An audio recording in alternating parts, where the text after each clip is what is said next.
I went to the Vietnam War and basically didn't come home for 16 years.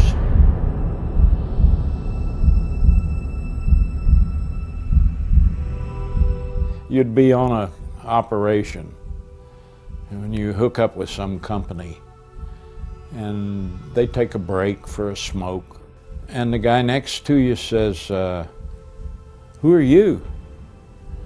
Your uniform's a little different. You say, well, I'm a reporter. You say, you're a civilian? Yeah. And you're out here with me? Yeah. Man, they must pay you a lot of money. No, not really. I work for United Press, the cheapest news agency in the world. Oh, he'd say. The light goes on in his eyes. He'd say, you're crazy as hell. And once he had you pigeonholed, it was okay. The guy next to him would say, who the hell is that? He'd say, oh, it's some crazy reporter.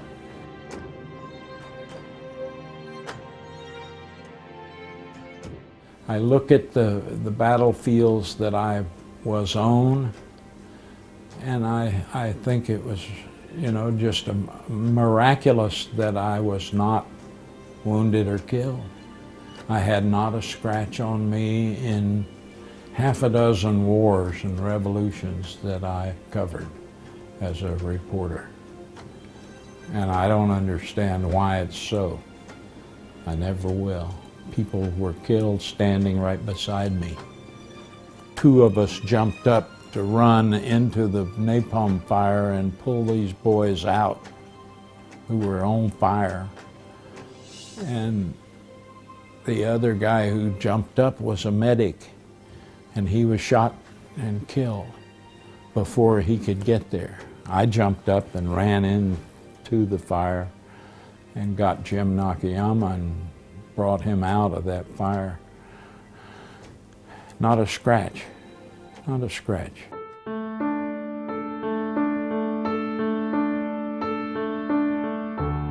My homecoming, I guess, was different from most of the young men who served their 12 months and came home and had to really hide the fact that they had served their country in Vietnam. And that's a matter of some bitterness. I must say that my brother veterans have forgiven the country, have forgiven Americans for the way they were treated for the most part.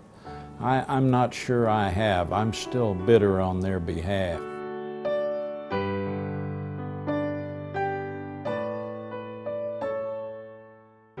It took me a couple of 3 years to where I could actually walk down to the wall and face up to all those names.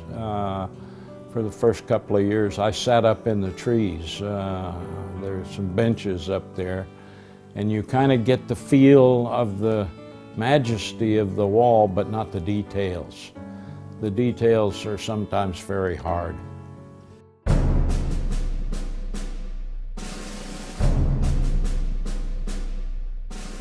We needed to check the names of all of our dead. We were going to put those names in the front of our book, and we needed to double check that with the official record to make sure we had everybody's name and hometown correct. And so I was on my way to work, and I stopped early one morning, and I don't know if it was an accident or an accident on purpose, but I stopped on the wrong side of the wall to go to the kiosk where the Park Service sold the book of names. And I had to buy that for our research. And I had to walk the length of the wall to get there. And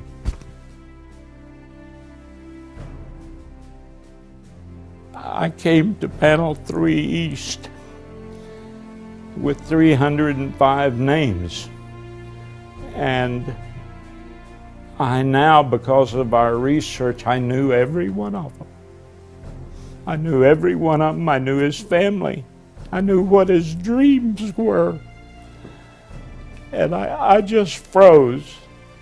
I stood there for probably 45 minutes, unmoving. I couldn't move. Very hard, very hard.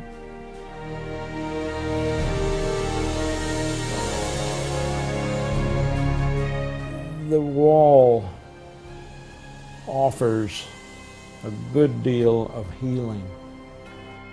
The Vietnam Veterans Memorial in Washington, D.C.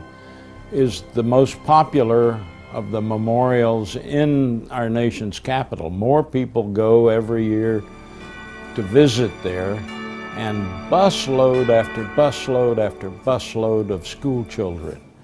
And the Education Center is meant to give them primarily a feel for the people who served in Vietnam, their photos, for those who survived, their recorded voices telling their stories.